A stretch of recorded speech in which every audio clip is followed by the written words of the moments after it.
About 20 million Americans are in college right now, and many of those individuals use student loans to get through college.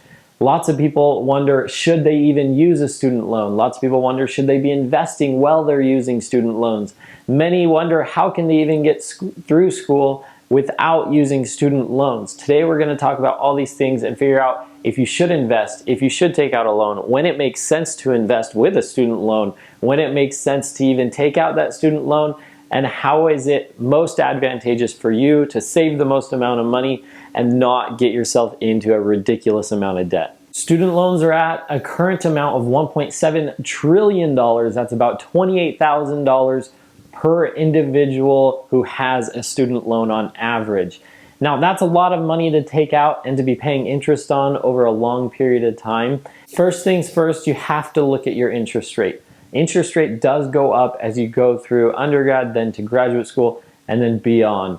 So your cheapest loans are going to be when you're getting your graduate degree. At this point, your interest rate might be around 2.5% to 4.5%, which really isn't a terrible interest rate. An interest rate under 4%, you're really going to be able to pay off quickly. Also, it's not going to accrue a ton of interest over time, and most other interest rates, i.e. a vehicle or a house in the future or anything like that, credit cards especially, are going to be way higher than that interest rate. So that is a debt that you would want to hold on to and pay off some of your higher interest rates very first. Some people bring up the fact that they can pull out student loans and invest that money or save that money. You are going to be paying interest on that money at some point. Some are deferred, some start accruing interest immediately, and that'll depend basically on your loan, and you'll have to look at that. Now, if it is deferred, then yes, it's essentially free money right now. Take it, throw it in something safe, a bond or something that you're guaranteed a return on. Take the profits, pay back the loan right before the interest starts accruing. If you start accruing interest immediately or while you're in school, it gets a little bit more difficult than just saying, yeah, take it out and invest and then pay it back. You got to look at how much interest you're going to be paying, how much money you can make from this safe investment. I would not advise you use a loan to go and invest in something risky. It better be a safe investment that you're looking at. If you're going to do that, say your interest rate is 3%, your profit can be 5%, great, then, well, your actual profit would be 2%, right? 5% minus 3%, you get 2%. So you would be profiting money. Now, that better be a safe investment.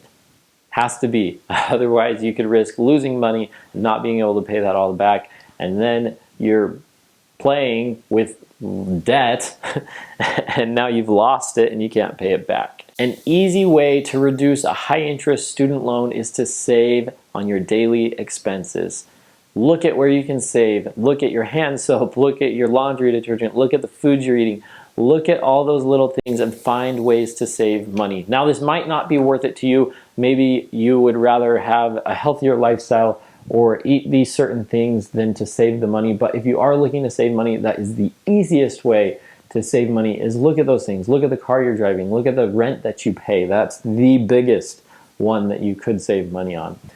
Look at all of these things. Try to figure out where you can save money. And then instead of borrowing $10,000 each semester, maybe you can only borrow $7,000 each semester and save $3,000 a year if that interest rate is high and you're worried about it and you're wanting to keep your student loan to an absolute minimum. Most of the time, once you get into a graduate program, you spend a lot of time focusing on that program and maybe working another job, or possibly if you're in med school or dental school, you most likely aren't working another job, and many other professions as well.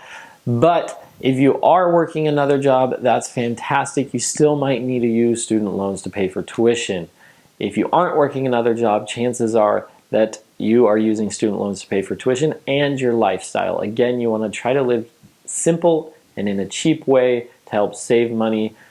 Also, your interest rate is going to be higher at that point, and you are going to be paying more money on those loans in that graduate program. Something you can always look at after you get out of school is consolidating and refinancing your student loan debt. Oftentimes this can save you money. You can find ways to get lower interest rates and longer terms to help balance out that student loan.